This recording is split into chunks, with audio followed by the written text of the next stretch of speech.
Things right about 5:30, so go ahead and call the meeting to order.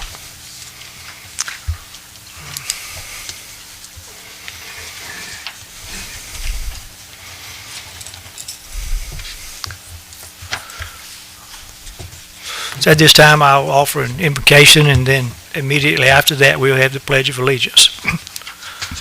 Heavenly Father, we thank you for this day, for all the many blessings that you should so graciously bestowed upon us. We just know that so many times we come up short, but you still watch over us, guide us, and direct us if we'll only look to you for guidance. I pray, Lord, for those that have been so adversely affected by the numerous wars and just bad things happening in our community and throughout this world. And we just ask that people would be able to see you, see what you can offer us, and look to the goodness in people, and so we can get along and have a better life for everyone. We ask these things in your name. Amen.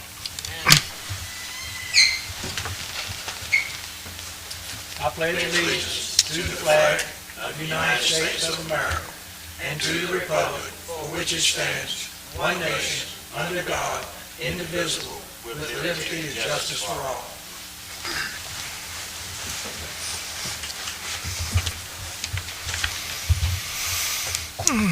Okay, the next thing we need is to adopt the business agenda. Everybody's had a chance to read over it. If you want to approve it as it is, we'll be glad to have that. If anything needs to be changed due to any conflicts, we'll accept those and approve it that way. I make a motion to adopt the business agenda as stated. Motion is by Mr. Bell. Do I hear a second to his motion? Second. Second by Ms. Bryant. Any more discussion on the matter? If there is none, all in favor signify by saying aye. Aye. Opposed, no. The agenda will be approved. Next, I call on Ms. Anderson for Planning Department Special Recognition. Good evening.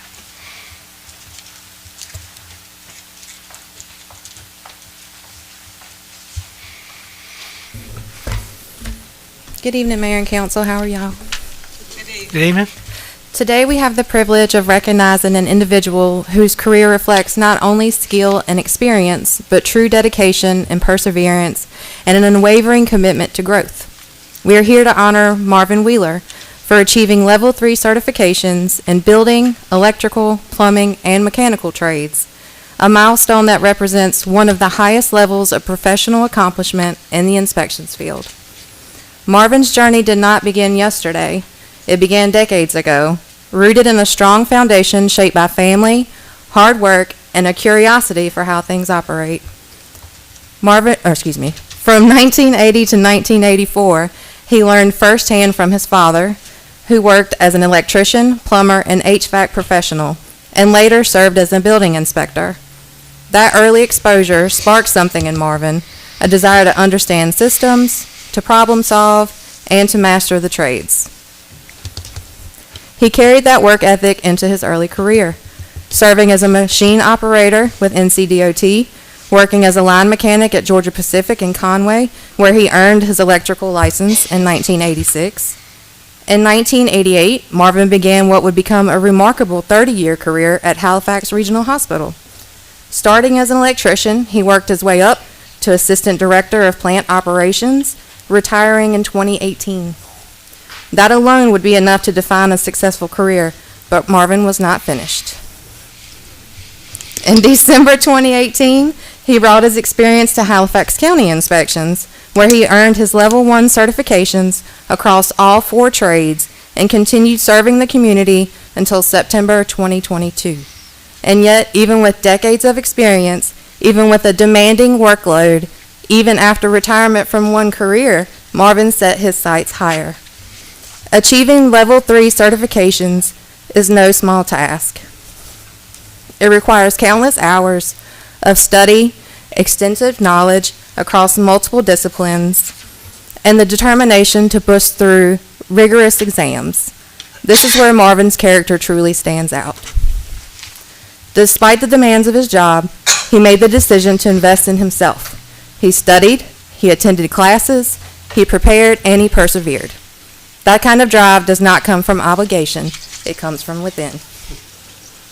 Marvin once shared that one of his biggest motivators was his father, who told him he believed that he could do it. That belief clearly took root. Throughout his career, Marvin has also been guided by supervisors who recognized his potential and encouraged him to pursue this path. But encouragement alone does not earn certifications of this caliber. Tenacity does. Marvin's story is one of persistence. It is about showing up, putting in the work, and refusing to settle. It is about continuing to learn, even when it would be easier not to. And it is about setting an example for others, both in this department and across the community. Today we recognize not just the certifications, but the effort behind them, the late nights, the discipline, the resilience. Marvin, your achievement reflects the very best of this profession. Your dedication strengthens this department, enhances the service that we provide, and sets a standard for others to follow. On behalf of everyone here, thank you for your commitment, your hard work, and your continued pursuit of excellence. Congratulations on this outstanding accomplishment.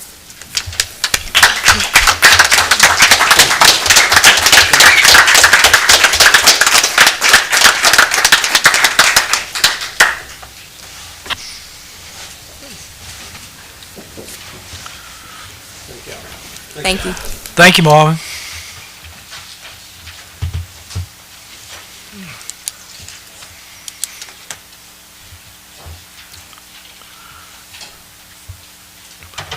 Okay. Let's move on to item 6, which is the approval of, we have 3 sets of minutes. April 21, regular and special meeting, and then April the 24th. So we can take them all in one motion. Mr. Mayor, I'll make a motion to approve the April 21st, 26th special meeting, the April 21st, 26th regular meeting, and the April 24th emergency meeting as drafted. Okay, the motion is by Mr. Steinbach. Do we have a second to his motion? Second. Second by Mr. Jackson. Any more discussion on the matter? All in favor? Aye. Opposed, no. Minutes would be approved as they are presented. Next, I will call Mr. Hilbert for public hearing on the Community Development Block Grant. Mr. Hilbert? As Mr. Hilbert's approaching, I just want to add that he has managed many countless CDBG applications for the city of Roanoke Rapids over the last 30 years, and so his expertise and guidance has been instrumental in the application process and the management process, that complying with the government red tape on it, and so we do appreciate the work you all do. It's behind the scenes, a lot of paperwork, but you keep us on track and eligible for future grants, and so we'll hear more about that process from you now. So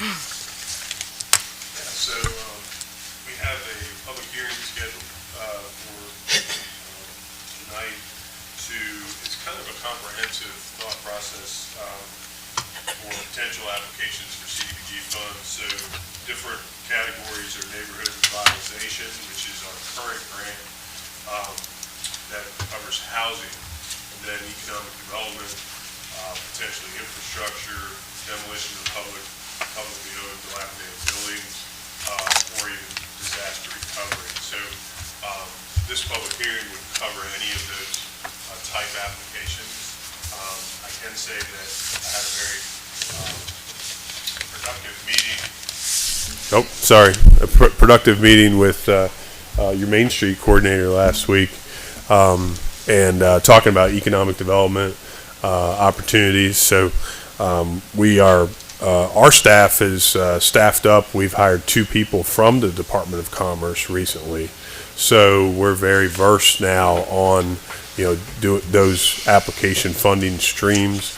So that is the purpose of this public hearing. I wanted to also say that we provided the planning office with the application process for any potential housing funds. So there's applications going to be on hand if the city is eligible for additional housing funds through CDBG. If you have any questions for me, I can answer those now, and then if you want to open the public hearing after that. Good? Okay. At this time, it would be appropriate to open the public hearing. Okay, I'll declare the public hearing be open at this time. Anyone that wishes to speak, on the matter is welcome to come to the podium.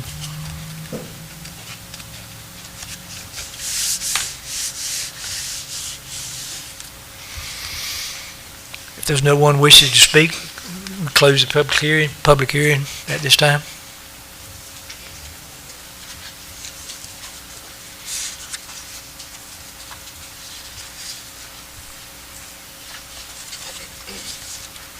Mr. Hilbert, is there any action required of the council? Not at this time. So if applications are developed through the city manager's office, then we would bring that back to the council at that time. We will probably direct a lot of those applications to the planning department, so that we'll have some instructions for interested persons in applying to the CDBG program to contain those there. And so we'll have some instructions and post it to the website and everything. So when the application process opens, we'll be able to utilize those applications in the development of a formal application to the state, and so a second public hearing would be required on the merits of the project at that time. Does it have the total of the amount of money we got in here somewhere? The current grant? The current grant is a $950,000 grant for housing. The public hearing for this is for a future grant application, so it's mostly about hearing the community development needs of the city and notifying the citizens that we'll have some application opportunities available. There is an agenda item on here about CDBG contracts for our current grant award, and that's a separate action item. You're going to speak on that? Is that what, I didn't quite understand.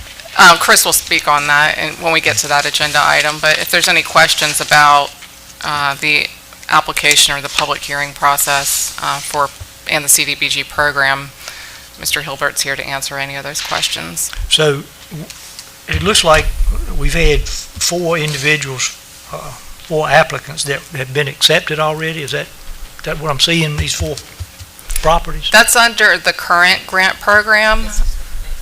But the current agenda item is a CDBG related item, but it's for a future grant. It's not directly related to that one, but similar program opportunity.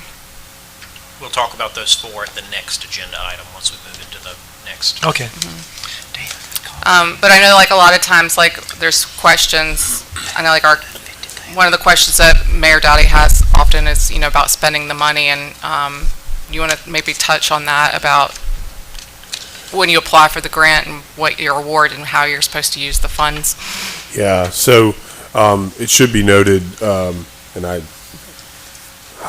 underlined it, I should have mentioned it, all projects must predominantly benefit low to moderate income. So a lot of times we get potential projects that maybe we're talking to department heads about, but we have to funnel that back to benefit and low to moderate income. So if the community as a whole is not a low to moderate income community, then we have to target specific neighborhoods or projects that are within those neighborhoods that may qualify. So in terms of spending, the Department of Commerce every year will come up with their notice of funding availability for projects, and so we're just kind of keeping abreast of those NOFAs that come out, and this public hearing would cover any potential type projects that would come up so that we don't have to hold a public hearing in order to talk to the manager and the planning office about doing an application, and then we could just bring that application to you for potential approval. So, but yes, we do have a current neighborhood revitalization grant, which is a kind of a scattered site housing grant. So if the city's eligible to apply for another one, we may consider doing that as well. I do have some communities that have concurrent housing grants, so and those would be scattered around different neighborhoods in the city. So in addition to the neighborhood revitalization, you're also going to be looking for grants for economic development, Right. infrastructure, demolition, and so forth, right? Exactly. So, especially the economic development component, we feel pretty good about that here because you're one of the larger size cities from that standpoint. So, it's sometimes hard to do that in more rural locations. You've got a lot of businesses here, and there may be potential for business expansions or things like that. Like I said, we talked about the Main Street corridor and some of the things there. So, and some of that stuff we need to have a dialogue just kind of going because it may take some time to develop. So I think having this type of putting it out there to the public, putting it out there to the council is useful. You've got our staff right now under contract for that neighborhood revitalization, so we're kind of in-house right now, so we're at your disposal if there's potential future applications. So that's why we wanted to do this. What is considered or defined low to moderate income? It's below 80% of the median income. So depending on the household size, generally speaking, single person that's below like about $30,000, things like that. So Is that the county income? we for do the use average by county? and yeah, the census tracks it by county. On these 4 properties, it looks like the same company was the low bid on all 4 of them. On the next item, the next agenda item under new business, we were going to talk about that once you're done with me on this item. But that is an example of the type of process you go through Yeah. in these CDBG award programs is the advertising of hearings and the bid processes and, as we call it, the red tape, do the checks and balances of government spending. We would love for you to find a grant for the demolition of publicly owned buildings. Privately. Okay. That's what we need, privately owned. Yeah, and that's a good point, and that's a part of the conversation we had. It does say publicly owned buildings, so that's a lot of times we're dealing with maybe school facilities that are older school facilities or something like that that need to be demolished, that haven't been demolished, or if they're I have one community that has a condemnation where they condemned a larger industrial site and they want to get that demolished, so there are redevelopment opportunities there, but yeah, there does need to be some ownership interest in those things in order to get federal funding, and then they may need to be in a particular neighborhood that would qualify, so some neighborhoods may not. How about a cotton mill? You can do a lot of stuff, yeah. So, yeah.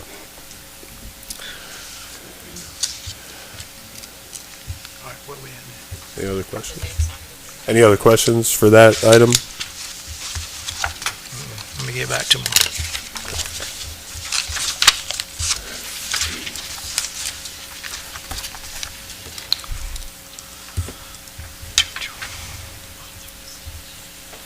All right, I'm confused about, they tell me we're at the next item.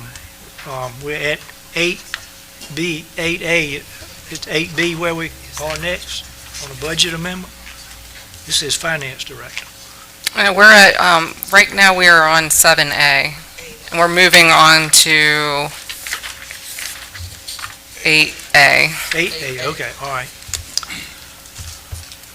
Okay, 8A is a bid contract awards for the fiscal year 2022 for the CBDG, I guess it's Neighborhood Revitalization Program. Mr. Hilbert. Okay, thank you.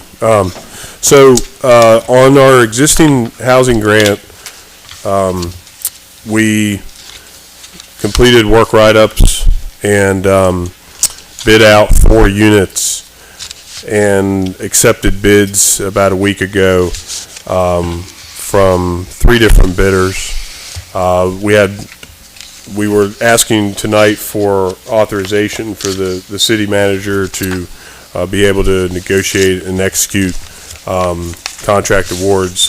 We noted the low bidders in the packet, which was the same bidder was the low bidder. I've done cost estimates on these, and all of the bids actually were within the cost estimates, so either 10% below the cost estimate or 15% above. So all the bids fell into that range. So we feel pretty comfortable with the bids that we got, and we did, in most cases, we got 3 bids. I would note that that unit number 1, that in order to do that house, we will have to make the award contingent on substantial rehab approval from the Department of Commerce, which we just put that letter together. Anytime you're spending over $72,000, you have to request approval of that. So, and that's pretty standard nowadays with inflation, that there's a lot of units that go over that threshold. Until they changed that threshold, that was the same threshold they were using 10 years ago. If there's any questions about that?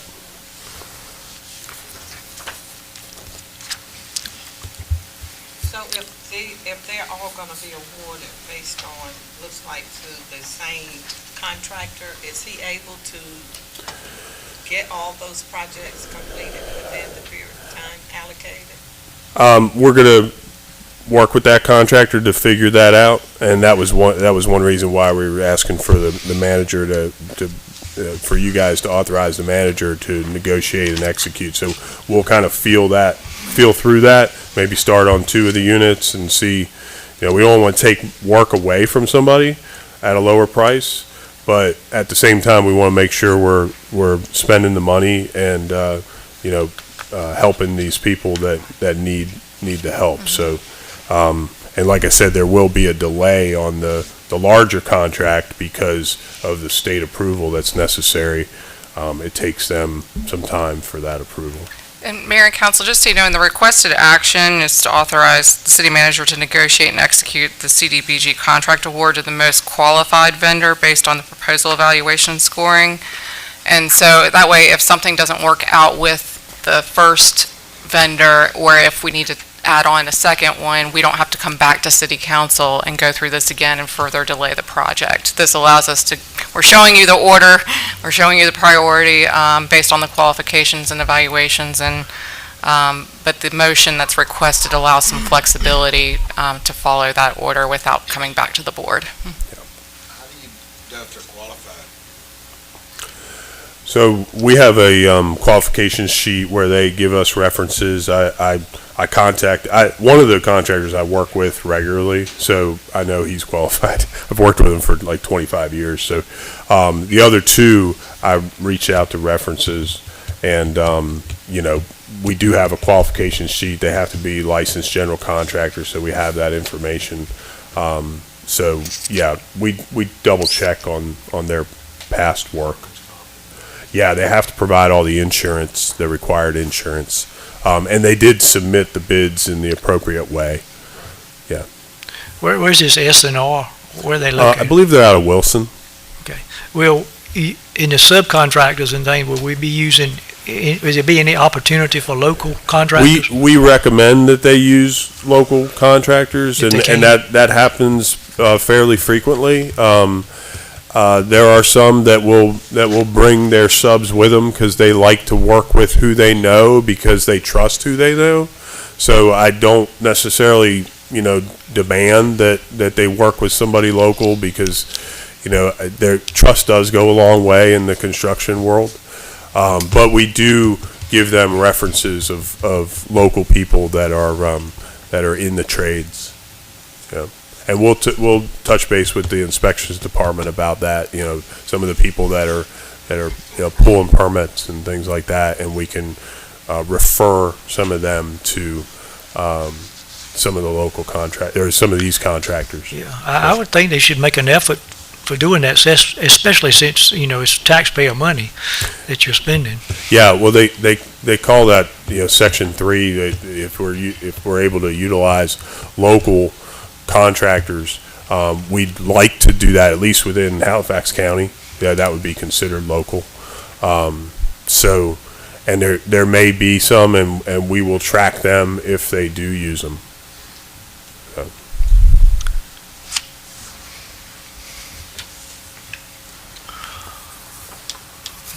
Okay, do Any you other need to do anything else before we call for a motion? I think you just, authorize the manager to. Approve it? Gunnar, before you call for a motion, I think Councilman Bell, Yes, sir. Yes, in the motion, I need to be removed from any vote due to a conflict of interest. Is that sufficient, Mr. Attorney?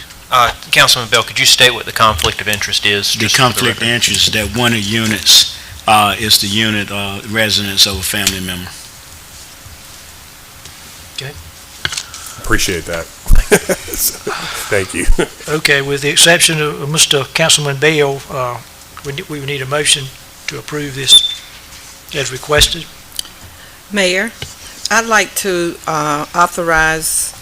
make a motion to authorize the city manager to negotiate and execute CDBG NR bid contracts hereby awarded to the most qualified vendors based on proposal evaluation and scoring completed by the grant administrator. Okay, motion by Mayor Pro Tem Bryant. Second by Mr. Steinbach, I believe. Any more discussion? All in favor signify by saying aye. Aye. All opposed, no. Motion will be approved. Thank you.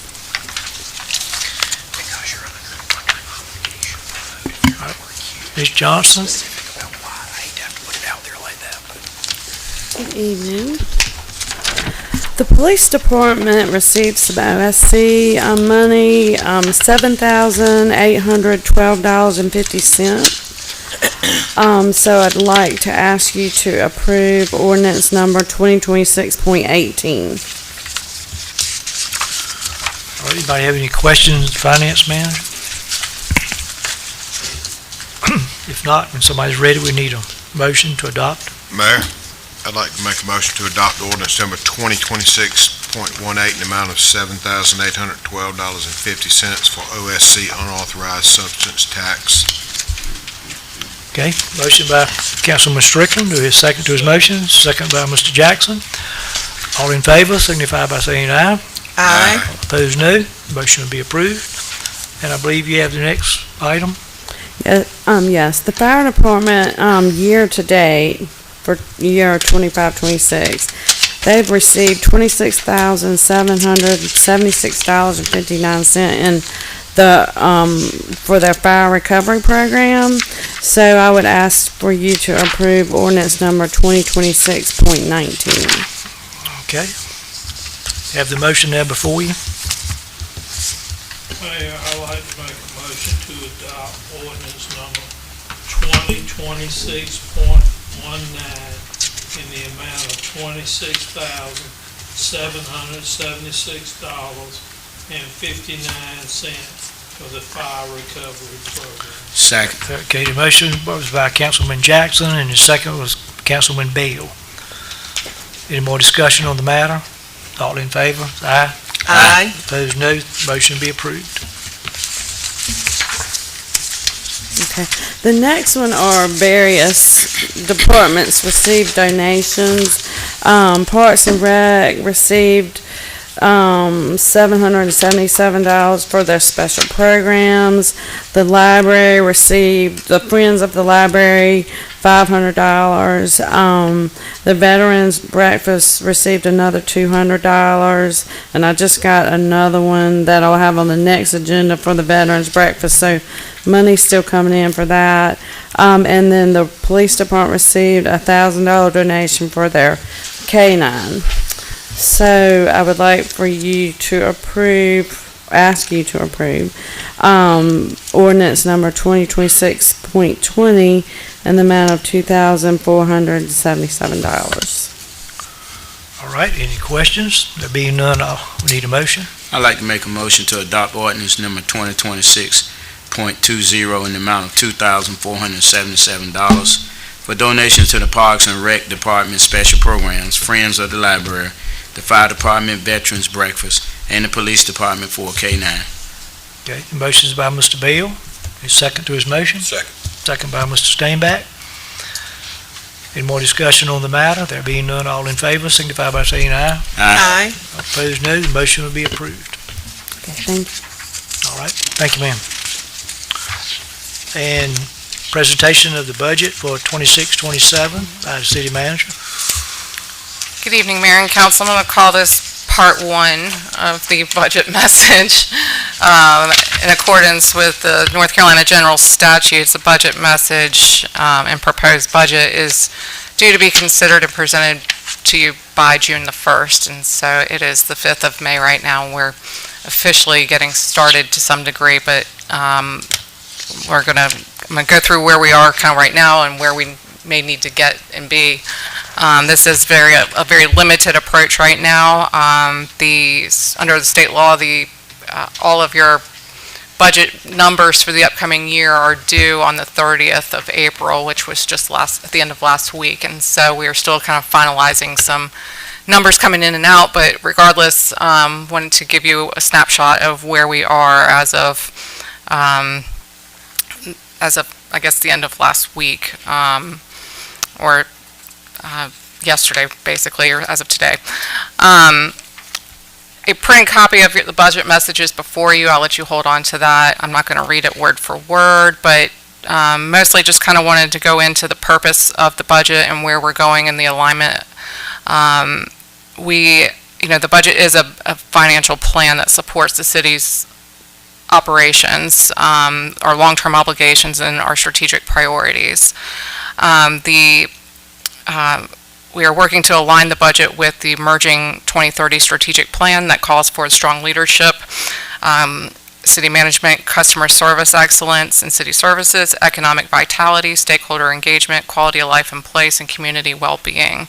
And there are some things that we're working towards every day in achieving those priorities. But as we develop the budget, the intent is to help support that strategic vision and be in the city of resiliency. And as noted earlier tonight with the public hearing and so forth, multiple funding programs are necessary to accomplish community in so many ways. One single agency or two can't accomplish it alone, but really stacking your funding opportunities and looking at it over the long term is the beneficial way to go. And so as we move into the budget, looking at those principles and the priorities, and considering the public services that we provide, and wanting to always make sure that we are providing them in a reliable way, that they're efficient and fiscally responsible. Our staff do a very good job of looking for the best product, but for the conservative prices to help meet those needs as well. And that is also accomplished through some checks and balances in our purchasing system as well. Customer service excellence is desired through professional service delivery and career development, and also preserving the city's financial stability. There's many things that are outside of our control that occur within the legislature, and we do the best we can to try to adjust to it, and need to be good stewards of the public funds, but then also speaking up for our needs in such changes has been demonstrated here recently with Senate Bill 214. We continue to prioritize and invest in our public safety and those changes that occur with that, especially as equipment and operational needs continue to increase in cost, and we're keeping up with that. At the same time, we do have some ongoing obligations. Our personnel costs, we are a public service, a public business, and so compared to private sector, our personnel costs are going to be higher than a percentage that may seem ideal to a profit-generating agency. We are a not-for-profit we don't work for profit, obviously. We're stewards of the public money. And so through that, the last few years, we have been working towards reducing our debts.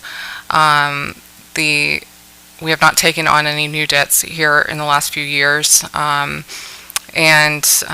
continuing to implement the projects that have been approved in the last few years to continue to go online with our services. Unfortunately, these things do take time. I feel like we've been talking about them. We have been talking about them for years, but again, the implementation phases are continuing to be underway and are strategically aligned in those manners for that process. With all that being said, the proposed general fund budget is supposed to be for all government activities. We do have some special funds, such as the OSC fund that was just discussed for a budget amendment, which is separate from the general fund. But this has to do with all of our day-to-day activities and revenues. And so in looking at the upcoming revenues for the fiscal year 27, we're seeing some estimated reductions and some estimated increases in some places. But compared to the previous fiscal year, the estimates of our revenue are decreasing, and as of today, the revenue estimate for the upcoming year is just below $19 million. Like I said, this is a first pass, a part one, but want to bring your attention to in the budget message, there's a table in there about it's the top revenue accounts on the revenue highlights page, which is page, I guess, 3. Those are your top listed revenue resources for the city. Ad valorem, taxes being our greatest source of revenue for the city, followed by solid waste fees that are directed to our solid waste program and for the city. You can see otherwise there's taxes, state and other ones, sales taxes, and so forth. Some of these state-driven revenues are population dependent or driven by the economy or various purposes as well, or it's depending on user behavior or spending habits. In all, ad valorem current rates, in looking at let me back that up just a little bit. I mentioned these top revenue accounts. We do have several other revenue sources that combined do end up getting us to the almost $19 million right now. But like I said, there's some that are outside of our control and some we can. In the revenue budget, we do have some grants that we do have confirmation that we will receive, or ones that we regularly anticipate receiving. They will be budgeted so that budget amendments won't be required, but some things that are not certain at this point will be withheld until until confirmation of funds is received. The ad valorem, I want to go back to that and the effect that has on our revenues. The city's fiscal year 26 budget and the year before that was developed using the property tax rate of 641 cents per 100 of assessed value. In the upcoming fiscal year, based on property tax values, that rate is expected to generate about $8.9 million based on the projected tax year for 2026. So on page 4 of the document in front of you, break that down as far as the effect of the tax rate on the valuations. On the projected tax year, the values that after releases and adjustments comes in at $1,422,943,103. And so using the tax rate of 641 cents per 100, that would produce an annual levy, or what we would anticipate receiving, based on a collection rate of 98.5% of just under $9 million. If we look at increasing the tax rate by a penny or 2 pennies, 3, 4, just for examples, showing you in the table here the effect of those property tax rate scenarios. We have been working through a very preliminary draft budget. We know that there's going to be a gap in the end, just like this year. In this current year, we have budgeted the use of fund balance if needed, but we keep coming up short, around that $900,000. And so we do need to look at ways to increase that, and we do anticipate recommending an increase in the tax rate, but we're going to defer to council too. We need council's guidance on that, because when we go to advertise a public hearing, we have to include any new tax rate. The the second table that's on that page 4 of 7, that comes directly from Halifax County. So the most money that we expect to receive for real property, personal property, public services, and motor vehicle tax revenues is going to be just over $10 million on those taxes. And so that is reflected in the budget number that has been provided as far as the revenues. So those local property taxes, again, generate about half of our budget. Obviously, we can't sustain off of $10 million, but those other revenue sources come in as well. And so, does anyone have any questions about the tax rate at this point? I know that's kind of a big topic that sometimes gets, it may not be so popular, but I'd rather us have the answers and talk about it.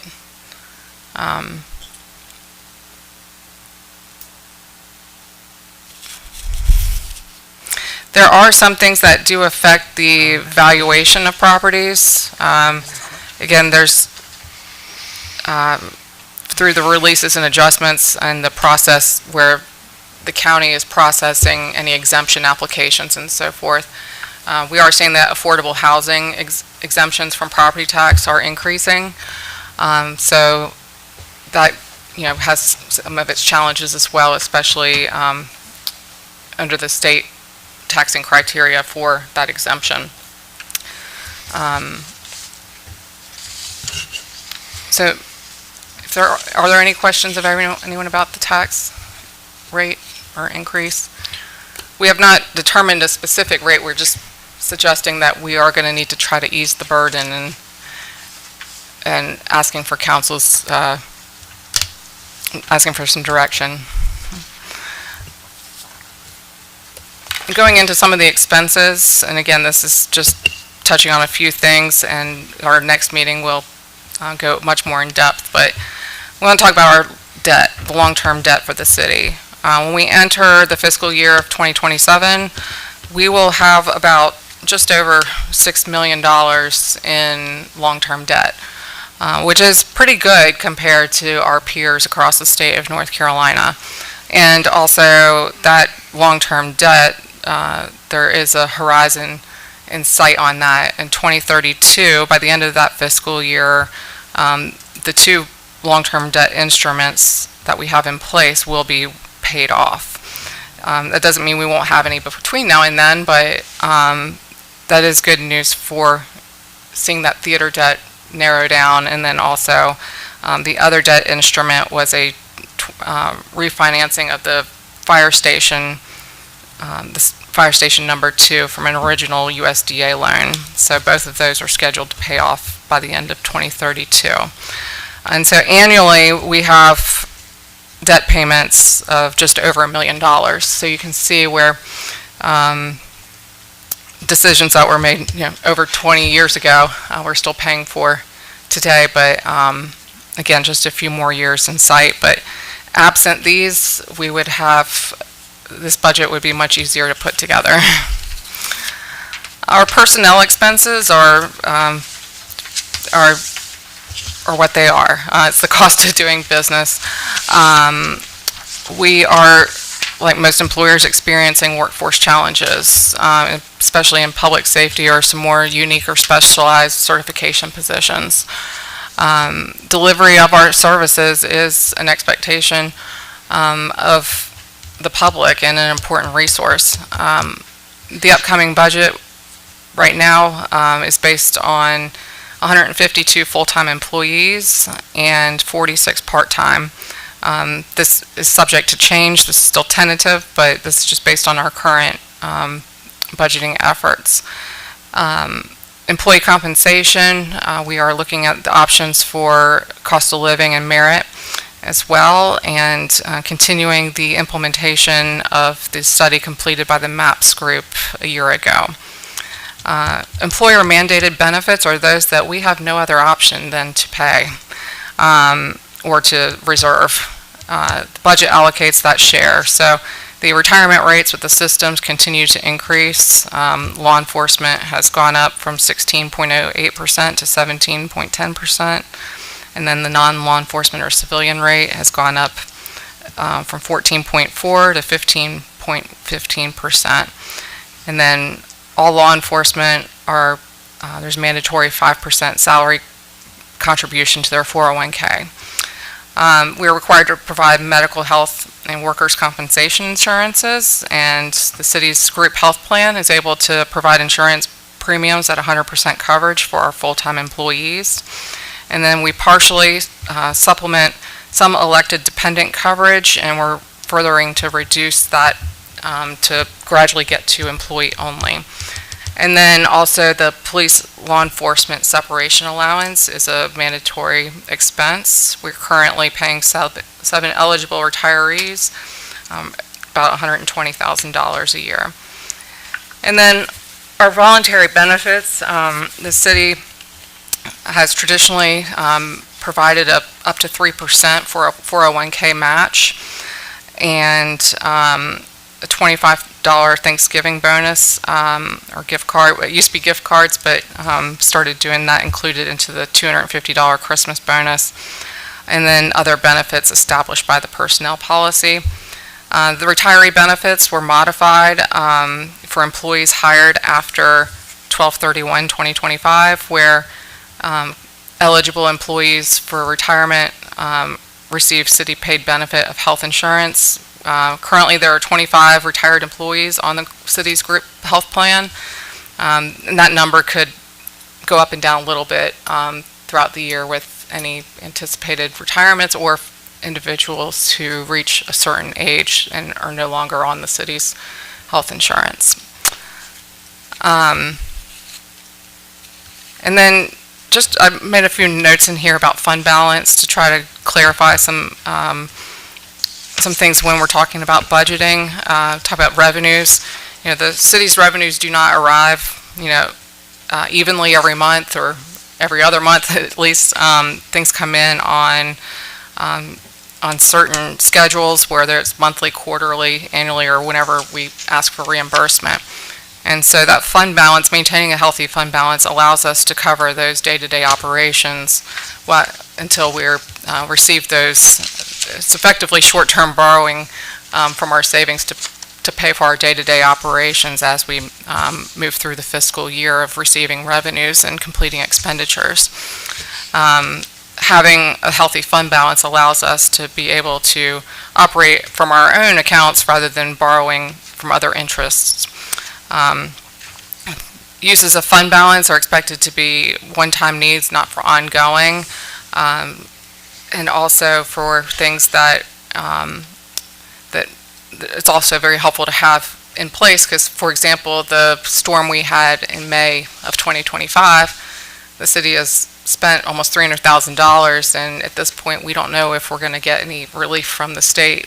That application is still pending. So having healthy reserves to be able to take care of those types of emergency situations in response and recovery is necessary.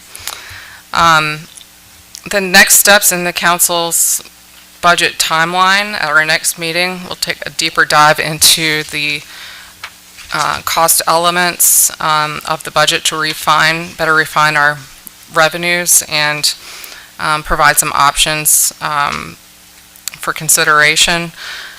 So that will be our next meeting in May, which is in 2 weeks. And then a public hearing is required at least 10 days prior to adoption. So typically, we hold that public hearing in the first meeting in June. So by the next meeting, we'll need to identify a tax rate that the council will be comfortable moving forward with. So if we could just continue these conversations moving forward, and our intent is to have our budget adopted on time, which is before July the 1st.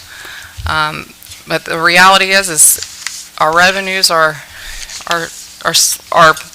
they're steady, they're but our expenses, the expenses are outpacing, and the increase in costs, individually and incrementally, are exceeding inflation by leaps and bounds. And so this situation we're in is not unique to Roanoke Rapids. It's not unique to Halifax County, but I think with a hardworking and dedicated workforce and taking care of our employees and continuing the things that we're doing incrementally at best will result in positive outcomes.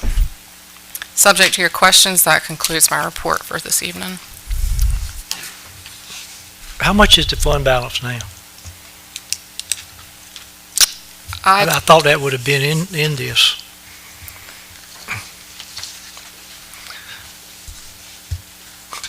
Right now, our current fund balance is around 15 million, but only around 3.4 million of that is available to be used. Okay. And is there anybody here that can tell us tonight what percentage of the budget goes to paying for the employees' salaries and benefits? I know always been high, Yeah, I wouldn't say higher than around. the average. We'll have that information for you at the next presentation. We can narrow that down more.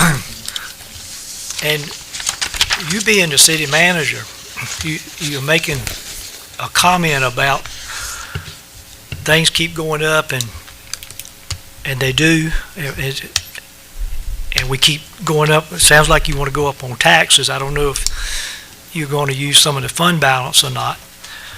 But when you look at, doesn't have a page on it, the revenue highlights. We talked last year about sales tax being down, so it's down another $145,000.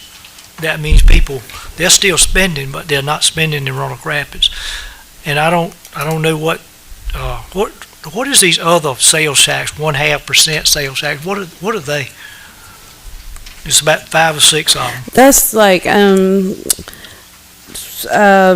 are different articles. There's Article 46, Article 39, but, Just say there's something like you get the motel tax, you have different things for that.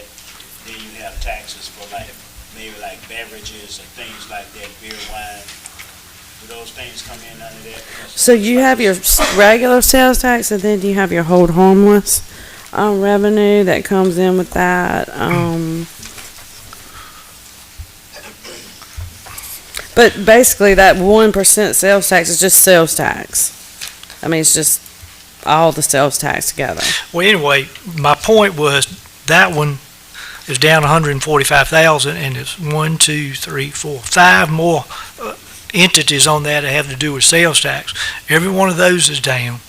And another one, that cemetery graves is down $13,000 from 88,000 to 75,000. That's a big percentage. What does that mean? People are moving and they're being buried somewhere else. So that's what we've been dealing with. And a beer and wine and ABC down. Well, you had COVID. Of course, the burial rates were higher during COVID, right? All of that's kind of evening out, I would have to say. I'm just saying that we can't keep sitting here. I don't have the answer, but we can't keep sitting here and as the city manager says, it's all going to turn out all right. If it was a business, it would be out of business before too long. And I don't know how. As a council, we can sit here and let it end up in a bad situation. So it's difficult to make changes, but if you're going to keep your community, you might have to do some of that, or either you might have somebody else down here telling us how to operate it. Anyway, that's my 2 cents. I'm not asking for a comment, I'm just. Okay. I'm just looking at the figures. Well, I mean, you can go look at any gas pump in the whole city. I went and got gas at lunch today, right? It's $4.29 a gallon. I mean, how crazy is that? Okay, we have to fuel our vehicles, to fuel our leaf trucks, fuel our dump trucks. You have less trucks, that's what you have to do with that. You have less trucks. You have to have less. But then we'll pick up less leaves. Well, you might have to. I'm just not saying you don't, but you have to do what you have to do. I get it. But also, I want to point out that, Roanoke Rapids has the lowest tax rate of any municipality in the general area. So I just want to point that out to you. When I first came to work here, I was like, oh, we need to raise taxes. Because, with $1 million theater debt a year, that is a lot. And if you're not raising your taxes and you're not getting any other new revenue, then, what are you supposed to do? Anyway, thank you. Thank you. I think we need a motion to schedule a public hearing. I don't think you need a, Not not at this time. I think that would Okay. be next time. Does anybody else have any questions? Anything else that needs to come before the council tonight? If not, call for a motion to adjourn. Motion to adjourn. Second. Motion and a second by Ms. Bryant and Mr. Bell. We'll stand adjourned.